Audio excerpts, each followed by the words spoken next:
ഭാരതീയ ചിന്താധാരകളെ കുറിച്ചും ആചാര വിചാര വിശ്വാസ സങ്കല്പങ്ങളെ കുറിച്ചുമെല്ലാം നമ്മൾ ആഴ്ചയിൽ 7 ദിവസങ്ങളിലും പൈതൃക സന്ദേശത്തിലൂടെ കേൾക്കാറുണ്ട്.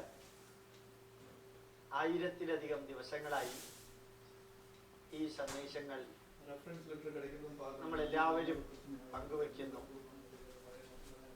ഇതിൽ ഏറ്റവും പ്രധാനപ്പെട്ട ഒരു വിഷയമാണ് എല്ലാ ബുധനാഴ്ച ദിവസങ്ങളിലും നമ്മൾ കേൾക്കാറുള്ളത്.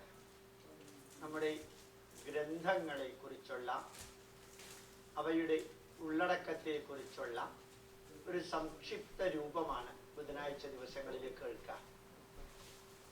നിങ്ങൾക്ക് എല്ലാവർക്കും അറിയാം, മറ്റു മതങ്ങളിൽ ഒരു മതഗ്രന്ഥമേ ഉള്ളൂ. സനാതന ധർമ്മത്തിന് ആയിരക്കണക്കിന് ഗ്രന്ഥങ്ങളുണ്ട്. അതുകൊണ്ട് അവയിലുള്ള വിവരണങ്ങൾ അനസ്യൂതമായിട്ട് വിവരിക്കുകയാണെങ്കിൽ എത്ര ജന്മം കഴിഞ്ഞാലും അതിൻ്റെ ഒരു അംശം പോലും പറഞ്ഞു തീർക്കാൻ സാധ്യമല്ല. നമ്മൾ ചില പ്രധാന ഭാഗങ്ങൾ, വിവരണങ്ങൾ മാത്രം കേട്ട് കുറച്ച് മനസ്സിലാക്കുന്നു. വ്യാവഹാരിക ജീവിതത്തിൽ നിരന്തരം മുമ്പോട്ട് പോകുന്ന നമുക്ക് അത്രയും അറിവ് മതി, വളരെ കൂടുതലായിട്ടുള്ള അറിവ് വേണ്ട. കാരണം ഭൗതിക ജീവിതത്തിലാണ് നമ്മൾ നിലനിൽക്കുന്നത്. അഗാധമായ ആത്മീയതയിലേക്ക് പോകുന്നവർക്ക് മാത്രമേ അഗാധമായ അറിവിന്റെ ആവശ്യമുള്ളൂ. ചിലപ്പോൾ ചിലർ ചോദിക്കാറുണ്ട്, ഇത്രയും അധികം ഗ്രന്ഥങ്ങൾ നമുക്കുണ്ടല്ലോ സാറ്, ഇതിലെങ്ങനെയാ ഇതൊന്ന് പഠിക്കുക, എങ്ങനെയാ ഇതിനെ വിശകലനം ചെയ്യുക എന്ന് ചോദിക്കാറുണ്ട്. ഏതാണ്ട് എല്ലാവരുടെയും ഇത്തരത്തിലുള്ള ചോദ്യങ്ങൾ വളരെ ആത്മാർത്ഥവുമാണെന്ന് മനസ്സിലാക്കാൻ സാധിച്ചിട്ടുണ്ട്. കാരണം അവർക്ക് ഒരു തരത്തിലുള്ള ദുഃഖമാണ്. ഇത്രയും അധികം ഗ്രന്ഥങ്ങൾ എവിടെ നിന്നാ പഠിച്ചു തുടങ്ങുക, എങ്ങനെയാ പഠിച്ചു തുടങ്ങുക എന്നുള്ള ദുഃഖമാണ്. ഞാൻ നിങ്ങളോട് എല്ലാവരോടും പറയാൻ ആഗ്രഹിക്കുന്നു, കോമൺ ഫാക്ടർ എന്ന് പറയുന്നത് ഭാരതീയ ഗ്രന്ഥങ്ങളിൽ വളരെ വ്യക്തമായിട്ടുണ്ട്. ആ കോമൺ ഫാക്ടറുകൾ ഉള്ളത്, പൊതുവായിട്ടുള്ള ഘടകങ്ങൾ ഉള്ളത് 3 തരത്തിലാണ്. ആ 3 തരത്തിലുള്ള ഘടകങ്ങളെ ഒന്ന് മനസ്സിലാക്കാൻ ശ്രമിച്ചാൽ നമ്മളുടെ പഠനത്തിന്റെ പന്ഥാവ് വളരെ എളുപ്പമാണ്. വേദങ്ങൾ, ബ്രാഹ്മണങ്ങൾ, ആരണ്യകങ്ങൾ, ഉപനിഷത്തുക്കൾ. വേദങ്ങൾ, ബ്രാഹ്മണങ്ങൾ, ആരണ്യകങ്ങൾ, ഉപനിഷത്തുക്കൾ. ഇതിനെ നമുക്ക് വൈദിക പന്ഥാവ് എന്ന് പറയാം. വൈദിക പന്ഥാവ്, ദ പാത്വേ ഓഫ് വേദാസ് എന്ന് പറയാം. 18 പുരാണങ്ങളുടെയും 18 ഉപപുരാണങ്ങളുടെയും 36 ഗ്രന്ഥങ്ങളുടെ പാത്വേ എന്ന് പറയുന്നതുണ്ട്. That can be called as the Puranic pathway. പുരാണത്തിന്റെ പന്ഥാവ്. ഇനി മൂന്നാമതൊരു പന്ഥാവുണ്ട്, ഇതിഹാസത്തിന്റെ പന്ഥാവ്. രാമായണം, അതിൽ ആധ്യാത്മിക രാമായണം പെടില്ല, അതുപോലെ ഭാഗവതവും പെടില്ല. പ്യുവർലി വാൽമീകി രാമായണത്തിന്റെയും വ്യാസ ഭാരതത്തിന്റെയും മഹാഭാരതത്തിന്റെയും പന്ഥാവ്. അതാണ് ഇതിഹാസത്തിന്റെ പന്ഥാവ്. ഈ ക്ലാസ് കേൾക്കുന്ന എല്ലാവരും ഓർമ്മിക്കണം, 3 പന്ഥാവ്: വേദത്തിന്റെ പന്ഥാവ്, പുരാണത്തിന്റെ പന്ഥാവ്, ഇതിഹാസത്തിന്റെ പന്ഥാവ്. അതിനെ പ്ലൂരൽ ആക്കിയാലും കുഴപ്പമില്ല. വേദങ്ങളുടെ പന്ഥാവ്, പുരാണങ്ങളുടെ പന്ഥാവ്, ഇതിഹാസങ്ങളുടെ പന്ഥാവ്.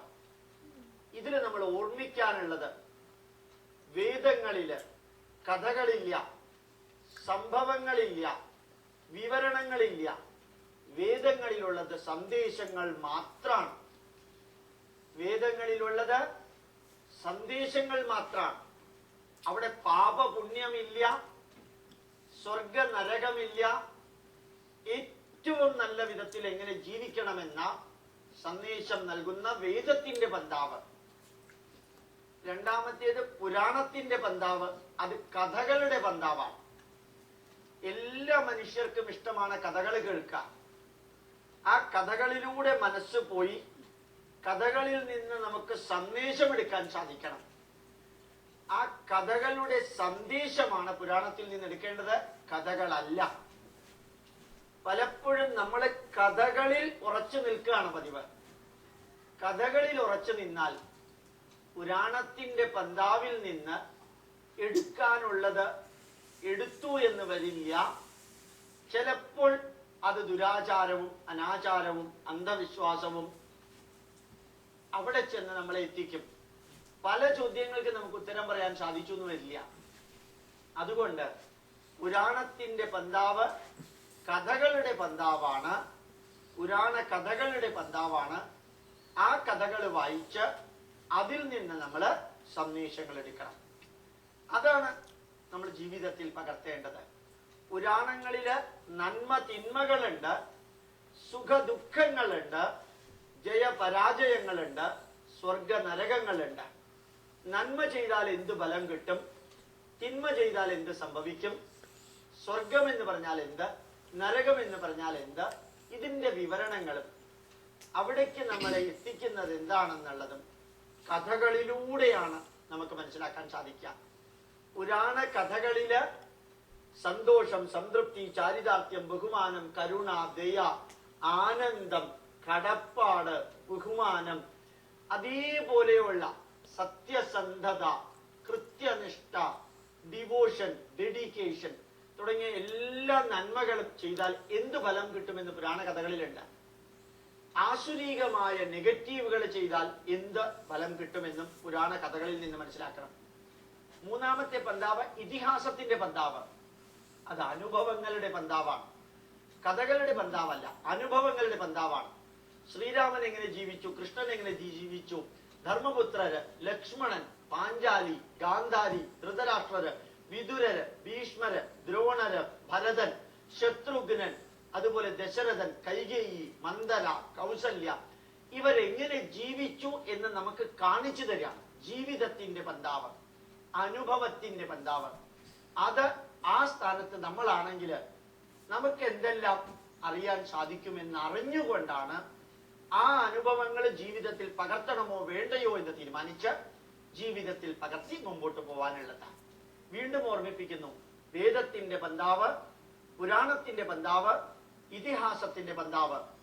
അതേപോലെ പുരാണത്തിന്റെ പന്താവുകള് കഥകളിലൂടെ സന്ദേശങ്ങളിൽ എത്താം. ഇതിഹാസത്തിന്റെ പന്താവ് ജീവിതാനുഭവങ്ങളിലൂടെ പാഠങ്ങൾ പഠിക്കാം. വേദത്തിന്റെ പന്താവ് സന്ദേശങ്ങളിലൂടെ നമ്മൾ എടുക്കാം. അപ്പൊ വേദം സന്ദേശങ്ങൾ നിറഞ്ഞത്, പുരാണം കഥകൾ നിറഞ്ഞത്, ഇതിഹാസം അനുഭവങ്ങൾ നിറഞ്ഞത്. എല്ലാത്തിൽ നിന്നും എന്ത് നമ്മൾ എടുക്കണമെന്നറിഞ്ഞ് മുമ്പോട്ട് പോകാൻ നമുക്ക് സാധിക്കട്ടെ എന്ന് പ്രാർത്ഥിക്കുന്നു. എന്റെ വിനീത പ്രണാമം. നമസ്കാരം.